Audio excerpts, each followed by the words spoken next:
غزہ میں جنگ بندی کے بعد اس وقت اہم مرحلہ غزہ میں فلسطینیوں کی دوبارہ بحالی آباد کاری وغیرہ کا ہے، اور اس سلسلے میں آپ سب جانتے ہیں کہ صدر ٹرمپ اپنے پیس پلان کو لے کر کس قدر سنجیدہ ہیں، اور صدر ڈونلڈ ٹرمپ نے اپنے پیس پلان کے لیے جو اس کا ایک سیکنڈ فیز ہے، نیکسٹ فیز ہے، اس میں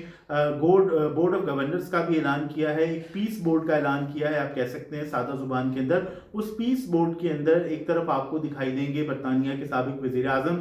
ٹونی بلیئر، اور اس کے ساتھ ساتھ مارکو روبیو کو بھی صدر ٹرمپ نے نامزد کیا ہے اس پیس بورڈ کے لیے، اور دنیا کے کئی جو دیگر ممالک ہیں ان کے رہنماؤں سے بھی کہا گیا ہے کہ وہ اس پیس بورڈ کا حصہ بنے تاکہ فلسطینیوں کو ان کے خطے میں، خاص طور پر غزہ میں دوبارہ آباد کرنے۔ نواز شریف کو بھی صدر ٹرمپ نے ایک طرح سے اس پیس بورڈ کا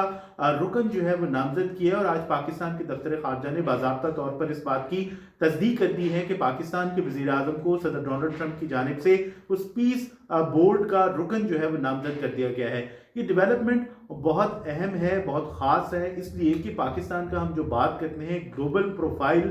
بڑھا ہے مارکہ حق کے بعد، آپریشن سندور کی ناکامی اور آپریشن بنیان مرصوص کی کامیابی کے بعد پاکستان اس خطے کے اندر جو سب سے پہلے اگر ہم بات کریں انڈیا کے پوائنٹ آف ویو سے کہ انڈیا اپنے آپ کو نیٹ سیکیورٹی پرووائڈر کہتا تھا، پاکستان نے وہ جو امیج ہے انڈیا کا، وہ انڈیا کی جو ایک پالیسی کا بھرم تھا وہ توڑ دیا ہے۔ پاکستان نیٹ سیکیورٹی پرووائڈر کے مقابلے میں ایک نیٹ سیکیورٹی سٹیبلائزر کے طور پر سامنے آیا ہے۔ پاکستان کا کردار آپ نے دیکھا ہوگا کہ کس طرح سے ایران اور اسرائیل کی مخاصمت میں سامنے آیا، کس طرح سے پاکستان نے ایران کو پروٹیکٹ کیا، اور کس طرح سے صدر ٹرمپ پاکستان کی فیلڈ مارشل سید عاصم منیر کے مترف بھی دکھائی دیے۔ اس کے ساتھ ساتھ اب آپ دیکھتے ہیں کہ جو غزہ پیس بورڈ ہے اس کے لیے بھی صدر ٹرمپ نے نامزد کیا ہے پاکستان کے پرائم منسٹر کو، تو یہ ظاہر کرتا ہے کہ پاکستان مڈل ایسٹ کے اندر ایک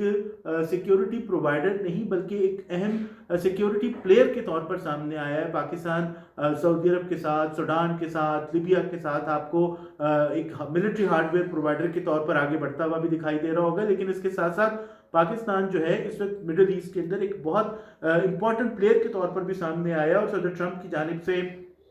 پرائم منسٹر شہباز شریف کو نامزد کرنا پاکستان کی ملٹری ڈپلومیسی کی ایک بہت بڑی کامیابی ہے۔ اور اس میں جو سب سے اہم بات ہے، بہت سارے لوگ اس کے اوپر اعتراض بھی کرتے ہیں کہ پاکستان کو کسی امریکن پلان کا حصہ نہیں بننا چاہیے، لیکن میں اس کو اپوز کرتا ہوں، اور میں سمجھتا ہوں کہ پاکستان کو متحرک طور پر آگے جانا چاہیے تاکہ فلسطینیوں کا جہاں کہیں بھی جتنی بھی ممکن ہو سکے ان پر رد عمل ہے وہ صدر ٹرمپ کی سیاست نہیں ہے بلکہ پاکستان کی فلسطین کے کاز سے وابستگی ہے، اور پاکستان کا اصولی موقف قائد اعظم محمد علی جناح کے فرمان کی روشنی میں یہی ہے کہ وہاں پر ایک ٹو اسٹیٹ سولوشن ہونا چاہیے۔ 1967 کے بارڈرز کے مطابق ایک آزاد، خود مختار، پائیدار اور سسٹینیبل آزاد فلسطینی ریاست جو ہے وہ قائم ہونی چاہیے جس کا دارالحکومت بیت المقدس ہو۔ تو اس کانٹیکس میں